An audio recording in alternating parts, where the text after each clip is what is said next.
Okay, question number 2. If alcohol stresses the liver and naltrexone is processed through the liver, how can anyone use TSM? This is the age-old question, and I've heard it from doctors. Really, predominantly, what I hear from doctors is, I feel far more safe prescribing naltrexone for an individual than knowing that they're consuming a bottle of vodka or 2 bottles of wine a night.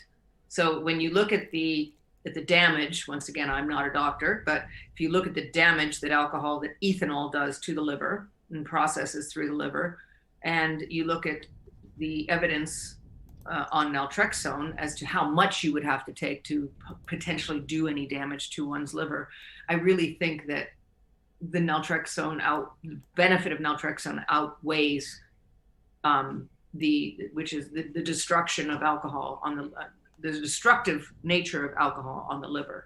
How can one take it? Well, if you have cirrhosis or extreme liver damage, you can't take naltrexone. And that's just something a doctor will, if they note yellow in the eyes, or they think that you perhaps are in the beginnings of cirrhosis or any extensive liver damage, they will do a liver scan, a testing, and that result will dictate whether or not you can start taking naltrexone. We unfortunately do not get nalmefene in this country, but that is not processed through the liver. It goes through the stomach. In the future, there will be other ways of delivering naltrexone to your system immediately to the brain through nasal sprays and other devices. And that will also bypass the liver by go directly to the brain and then through the stomach. So the future looks bright for those individuals that have liver damage and are not able to. And that liver damage, by the way, can be from a myriad of things. It doesn't necessarily have to be from alcohol. It could be from Hep C. It can be from other issues. So those patients will have other opportunities in the future once these delivery systems become patented and available. And that's the thing is alcohol, its effect on the liver is completely dose dependent. So the more you drink, the more damage the more capacity for damage it has. The less you drink, the less capacity for damage. And the liver also has the ability to heal itself to a point, which is why cirrhosis is the kind of dividing line between whether or not TSM is going to be able, or somebody's going to be able to use TSM, because what many people have said, like I've heard this, and Claudia, definitely chime in if you have as well, but a lot of people start out the Sinclair method and their liver tests, their liver function tests are coming in high, and as it continues to work for them and they're drinking less, those tests tend to become closer to normal. Yeah, that was me. I had a when I finally found a doctor that would prescribe. Well, in the beginning they started doing liver tests, and there was a little, oh, that's a weird enzyme. When I went back because of TSM, my liver test was absolutely perfect. I will say there was Dr. Scapa, and you can ask him this, but he used to compare that. He used to say that you would have to take 300 milligrams a day, every single day, for a very long period of time to really note or to start supporting the belief that there might be a little bit of adverse effect on the liver. But he said to me many times when I voiced my own fears about being on this medication that I didn't know anything about, he said, "Claudia, do you take over the counter pain meds?" And I said, "Oh yeah, I have arthritis. I take Aleve quite often." And he's like, "Well, naltrexone is safer for your liver." Yeah, definitely. Tylenol, all the NSAIDs out there. Those can be very stressful on the liver, and so typically, what I have heard feedback even from the doctors in our network is that for most people who do not already have severe liver damage, the benefits and reduction in stress from the reduction of alcohol far outweighs the little bit of stress from naltrexone being processed through the liver. Absolutely. And I've heard this from dozens and dozens of doctors. I've even heard from doctors that they wouldn't hesitate to give naltrexone to a pregnant woman if she was drinking to excess, because it's safer. That even though they haven't done extensive studies on that, they felt that it's safer than drinking when you're pregnant. So I always like to think that the FDA does make these declarations of could be, might be, but I from the horse's mouth, from both Dr. Sinclair and Escapa, they both said that it's an extremely safe medication. And as we know, people have been on it every day for years with abstinence, and people have been on it for years in microdoses for MS and fibromyalgia with no adverse,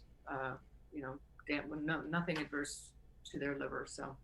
And this is why it's also good to talk about. If you have any kind of concern about your liver, talk with your doctor. Your doctor's going to go through your entire medical history. They're going to ask you about other medications that you're on and supplements. And it's so critical that you're 100% honest with your doctor, which is why, when it comes right down to it, we always advise if you're going to your doctor and they're able to put you on the Sinclair method and want to continue learning more, point them toward us so we can help give them additional resources so that they can learn. And if you've got a doctor who just simply doesn't understand and doesn't want to try to understand, find one who does understand the Sinclair method, because a stressed liver those symptoms can mimic side effects. Now, you don't know which one you've got, because if you're not able to be honest with your doctor, then other things can creep up, and you're not going to have anything except peers to really point you in the right direction. And a lot of things can be so individual, like stress on your liver, that the answers that you get could end up making you more confused than when you started, because everyone may have a different answer for what happened with them. You also need to really begin this journey with honesty, and that means telling your doctor exactly how much you're drinking. I know a lot of people downplay it out of embarrassment or shame. It's so imperative that they see the severity, if severity exists, because, for instance, when I tried to get medication, I said, I'm drinking, like a bottle a night. And my doctor actually poo-pooed that and went, oh, that's fine. You're just probably under stress. Had I told him the reality, which is I'm drinking earlier and earlier and earlier, maybe I would have gotten the help I needed sooner. So I implore all of you to just be really honest, or to encourage others who are just starting their journey. Be completely honest with your doctor. Just say, this is what I take. These are the medications and supplements, everything I'm on that could potentially, damage my liver. For instance, people don't realize that zinc is a metal and it builds up in your body. So you should take time off of zinc, even though it's wonderful for viruses and colds and flus and everything. You need to give your body a break from it. So you need to tell your doctor everything that could be potentially interacting with each other, and exactly how much you're drinking. And that's a really great way to start a good TSM experience, or any medical experience, is honesty. Absolutely. Because the only way they can truly support you is if they have the complete picture. Yeah. But that's also, when it comes to stressed liver, because the liver only has the capacity to heal itself up to a certain point, this is one of the reasons why you and I are so passionate about getting the Sinclair method recognized more as a preventative, so that as soon as you are not comfortable with how much you're drinking, that's the time.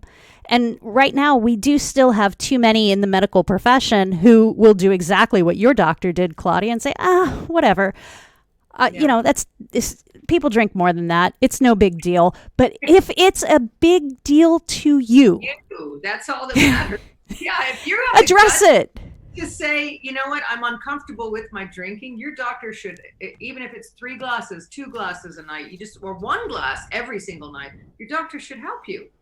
because that's what you're asking for, and it makes you uncomfortable. And I'm- some people are, one glass of wine, they're lightweights, they're little, a very slight person, that could be a lot of alcohol for their system. So it's up to you to decide what you want for your treatment and your recovery. I mean, imagine if you were gaining a little weight and your favorite pair of jeans started feeling tight. Are you going to wait until you're 75 pounds overweight before you do something about it? No, you're going to address it as soon as you realize it's uncomfortable. Yeah. And alcohol use should be no different. It's your health. It is, and it's important. So let's see. We've got, Belenky Boy says, I take other medications that are necessary that my doctor monitors with liver scans every 3 months. Way less impactful than alcohol damage or cirrhosis from boozing.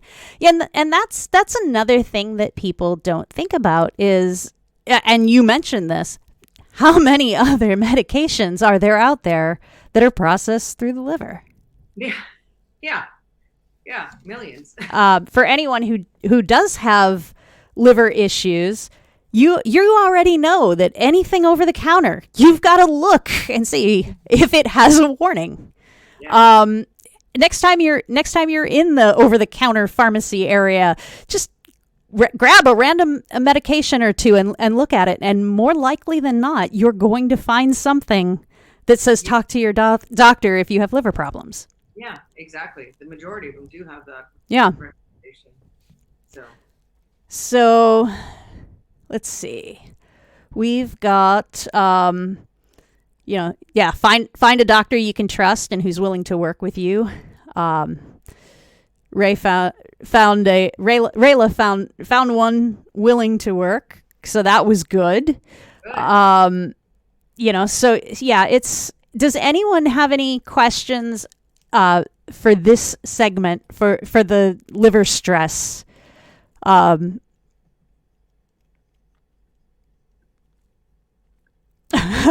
Yeah, if you can drink a Red Bull, you can definitely take naltrexone. Yeah, I believe that. Yeah, because you know what taurine and all these other crazy things do to your liver. Yeah, I definitely believe that one. I can't imagine trying to drink a Red Bull these days. All right, we don't seem to be having any questions on this one. So if you want to do another quick summary of naltrexone and whether or not you should worry about it on the liver. You should, if you think or suspect that you have damage to your liver, it's always wonderful to get a scan. Speak to your doctor before you start any medication, including naltrexone. But keep in mind that the damage you're doing to your liver with alcohol is probably more extensive than any damage naltrexone could ever inflict. That's just what most doctors think. But always go the safe route and speak to your doctor before starting any medication. All right, we're going to take a quick pause as we transition into our next question.